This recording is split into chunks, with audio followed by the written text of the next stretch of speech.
Kidney failure कौन? Kidney आम शरीर रक्त को परिष्कार करी खराब द्रव्य बाहर करे।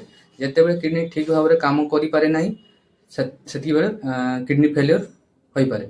लक्षण कौन? आरंभ में अधिक लक्षण देखा जाए नाही, परे एगुड़िक होई पारे।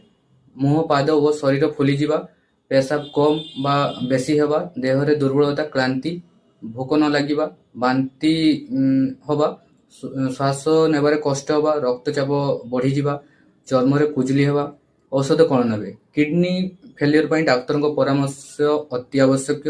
निजे औषध नेबे नाही। साधारण दिया जाउथवा औषध बीपी कंट्रोल मेडिसिन आम्लोडिपिन, टेलमिसाटन, डायरुटिक होची फ्रुसिमाइड, पेशाब बढ़ाइबा पई यूज करा जाए। Iron and vitamin supplement, sodium bicarbonate acid control पई दिया जाए। गुरुतर स्थिति रे डायलिसिस किडनी ट्रांसप्लांट करा जाए। घरोई उपचार एगुड़िक सहायक मात्र, डाक्तरी चिकित्सा जरूरी।